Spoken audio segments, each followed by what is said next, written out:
Welcome to CA Guruji classes.com। आज इस video में डिस्कशन कर रहे हैं TDS रिटर्न आपने फाइल करनी है अभी 31 मई तक Q4 की। उसकी नई RPO यूटिलिटी आ गई है और उसमें चेंजेस हैं। दो इंपॉर्टेंट चेंजेस आपको यहाँ बता रही हूँ, क्योंकि एक चेंज की वजह से तो पर्सन्स को एरर आ रही है या वो समझ ही नहीं पा रहे हैं कि क्या चेंज है, और दूसरा चेंज आपको बहुत इंपॉर्टेंटली जो है मेक श्योर करना है कि आप उसको कंप्लाई करें। तो दोनों ही चेंजेस को समझने के लिए वीडियो को एंड तक देखना है, और आप खुद तो देख ही रहे हैं और भी पर्सन्स के साथ आप इसे इजीली शेयर कर सकते हैं। नीचे ही शेयर का टैब है, स्क्रीन पे आप देख सकते हैं बहुत सारे कोर्सेज के नाम है। हमारे कोर्सेज के लिए आप आइए CA गुरुजी classes.com। यहाँ पे कोर्सेज और कॉम्बो कोर्सेज के सेक्शन के साथ साथ ही फ्री आर्टिकल्स का भी ऑप्शन है, आप यहाँ से अपनी नॉलेज को इंप्रूव कर सकते हैं। एक बार विजिट करें CA गुरुजी classes.com। पहले मैं आपको एक नया चेंज बता रही हूँ TDS रिटर्न के अंदर 24Q में। तो यहाँ मैंने RPO यूटिलिटी ओपन कर रखी है, 24Q को ओपन कर रही हूँ मैं। यहाँ पे मैं रेगुलर के लिए क्लिक टू कंटिन्यू कर रही हूँ। अब यहाँ पे आपको पता है कि आपके पास ये फॉर्म होता है, इसमें एक एनेक्जर 1 होता है और 24Q के लिए एनेक्जर 2 भी होता है। तो मैं यहाँ से एक बार फाइनेंशियल ईयर सेलेक्ट कर लेती हूँ 23-24। अब उसका क्वार्टर सेलेक्ट कर लेती हूँ, देन टाइप ऑफ डिडक्टर। ये सारी डिटेल्स आपको यहाँ पे एंटर कर लेनी है। अब आप देख सकते हैं यहाँ पे हमारे पास एक एक्टिव हुआ है एनेक्जर 2 और एनेक्जर 3। तो हमारे लिए Q4 में 24Q के लिए एनेक्जर 2 और 3 फाइलिंग बहुत इंपॉर्टेंट होती है, क्योंकि इसके अंदर ना एक एम्प्लॉय का पूरा डेटा आ जाता है। इसी के बेस पे फिर उनका फॉर्म 16 जनरेट होता है। तो अगर आपको TDS रिटर्न लाइव सीखनी है कैसे फाइल करनी है, क्योंकि यहाँ तो मैं आपको एरर्स वगैरह बता रही हूँ, तो वो वीडियो और साथ ही फॉर्म 16 और 16A को डाउनलोड करने की वीडियो मैंने इस वीडियो के फर्स्ट कमेंट में और डिस्क्रिप्शन में दी है, आप उसे ज़रूर देखना, या फिर आप हमारे चैनल पेज पे जाएँ, वहाँ वीडियोज़ में आपको मिल जाएगी। तो इसके लिए आप एक बार एनेक्जर 3 पे आइए।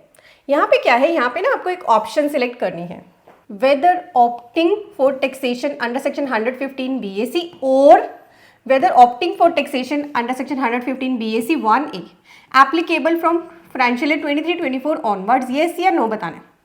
अब यहाँ पे गलती की वजह से पर्सन्स को एरर आ रही है।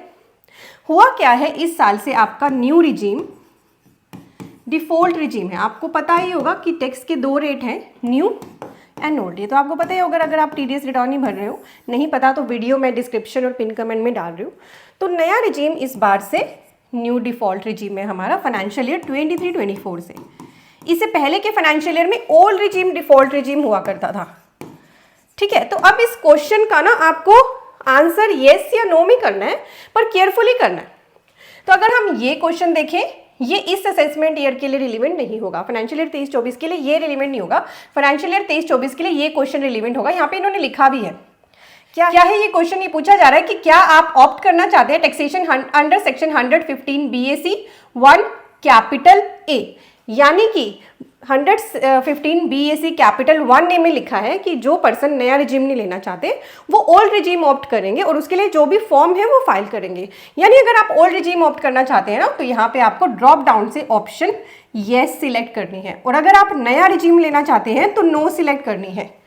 क्लियर हो गया आपको? अगर ओल्ड रिजीम में जाना है तो यहाँ पे येस कर दें, नए रिजीम में जाना है तो यहाँ पे नो कर दें, क्योंकि ओल्ड रिजीम पे येस करेंगे तभी आपको आगे डिडक्शंस डालने की ऑप्शन आएगी। तो पर्सन ना कंफ्यूज हो जाते हैं कि यहाँ पे ना गलती से नो सिलेक्ट कर देते हैं तो आगे एम्प्लॉयज़ के लिए डिडक्शन डालने की ऑप्शन ही नहीं मिलती, तो उन्हें लगता है कि पता नहीं मैं क्या गलती कर रहा हूँ। तो ओल्ड रिजीम पे, यहाँ ओल्ड रिजीम लेने के लिए जिस एम्प्लॉय ने ओल्ड रिजीम लिया है उसके लिए आप यहाँ पे येस सिलेक्ट करेंगे और फिर डिडक्शन डालने की भी ऑप्शन आ जाएगी, और जिस एम्प्लॉय ने न्यू रिजीम लिया है उसके लिए आप यहाँ नो सिलेक्ट करेंगे और फिर आपके पास कोई डिडक्शन डालने की ऑप्शन नहीं आएगी, बस 1-2 डिडक्शन एप्लीकेबल है। ये है फॉर फाइनेंशियल ईयर 23-24, ठीक है, जिसका असेसमेंट ईयर है हमारा 24-25, और इससे प्रीवियस ईयर है, जो इससे प्रीवियस ईयर्स में आपने क्या करना है, यहाँ पे ओल्ड रिजीम के लिए नो करना है, इसका बिल्कुल अपोजिट, और न्यू रिजीम के लिए येस करना है। तो ये एक एरर आ रही थी इस यूटिलिटी में इस क्वेश्चन की वजह से, और यहाँ पे बहुत ज़्यादा कंफ्यूजन भी है पर्सन्स को। मेरे पास भी डेली व्हाट्सएप मैसेजेस आ रहे हैं, तो मुझे लगा कि मुझे वीडियो बना देनी चाहिए। ठीक है, तो अब आपको क्लियर हो गया होगा क्या यहाँ पे सिलेक्ट करना है। इसी के बेस पे फिर आपने फर्दर सारी डिटेल्स एंटर कर लेनी है। अब समझते हैं चेंज नंबर 2। इसके लिए मैं आपको ले आई हूँ ट्रेसिस पोर्टल पे। TDS रिटर्न फाइलिंग से पहले आपको एक इंपॉर्टेंट काम करना है। जी हाँ, रिटर्न फाइलिंग से पहले एक बार आइए ट्रेसिस अकाउंट अपना लॉगिन करिए। यहाँ से ऑप्शन है ना एज अ डिडक्टर, तो के बाद आपको यहाँ पे ऑप्शन दिख रही है पैन वेरिफिकेशन की, इस पर आपको क्लिक करना है। आपको मैं पैन वेरीफाई करने के लिए क्यों बोल रही हूँ, वो इसलिए बताया जा रहा है क्योंकि अब अगर किसी पर्सन का पैन आधार लिंक नहीं है तो आपको TDS नॉर्मल रेट से नहीं 20% रेट से काटना है। ठीक है, यहाँ पे पैन एंटर करिए, सिलेक्ट कर लीजिए फॉर्म का टाइप, गो पे जैसे ही क्लिक करेंगे तो आपके सामने कुछ इस तरह का स्टेटस दिखेगा कि पैन इनका ऑपरेटिव है या इनऑपरेटिव है। इनऑपरेटिव होने पर मेक श्योर करें आप उस पर्सन से बात करें। लेटेस्ट ही एक नई सर्कुलर के थ्रू, जो आपको स्क्रीन पे हमारा आर्टिकल दिख रहा है इसी के अंदर सर्कुलर है, इसके थ्रू गवर्नमेंट ने नोटिफाई किया था कि अगर किसी पर्सन का पैन आधार से लिंक नहीं है तो उनका 20% की रेट से TDS कटना है। पर हम उन्हें अभी 31 मई तक का टाइम दे रहे हैं। अगर 31 मई तक उनका पैन आधार लिंक हो जाता है, वो स्टेटस ऑपरेटिव आ जाता है पैन का, तो आप नॉर्मल रेट से ही TDS काटिए 31 मार्च तक की एंट्रीज़ के लिए। ठीक है, यहाँ पे लिखा है। बट उसके बाद फिर आपने वही जो हायर रेट है उसी से काटना है। ठीक है, तो 31 मई तक का अभी टाइम दिया गया था, तो 31 मई ऑलमोस्ट आने वाली है। आप उन पर्सन से बात करें और अगर वो पर्सन पैन आधार लिंक नहीं करा रहे हैं या अभी उनका पैन ऑपरेटिव नहीं हुआ है तो आप हायर रेट से ही TDS काटिएगा। आपके पास डिफ़ॉल्ट नोटिस इशू करा जाए। तो समझ गए आप क्यों मैं आपको बता रही हूँ कि आपको अपना पैन लिंक यहाँ से पैन स्टेटस चेक करना है, मैंने इसीलिए बताया है। देन यहाँ पे एक और ऑप्शन है डाउनलोड कंसोलिडेटेड पैन फाइल। तो अगर आपको चाहिए कि मेरे पास मेरे जितने भी पैन हैं, जितनी भी पार्टीज़ हैं, उनका पूरा पैन डेटा मेरे पास आ जाए कंसोलिडेटेड फाइल में, तो यहाँ से फाइनेंशियल एड सिलेक्ट करिए जिसके अंदर भी आपको लग रहा है कि मेरे मेजर पैन है। ठीक है, जैसे ये सिलेक्ट करेंगे, टाइप सिलेक्ट करेंगे, गो पे क्लिक कर देंगे तो यहाँ पे आपको KYC, आपको पता है TDS का कोई भी काम करने के लिए KYC रिक्वायर्ड होता है। चालान का कॉम्बिनेशन विद पैन कॉम्बिनेशन आपको यहाँ डालने होते हैं।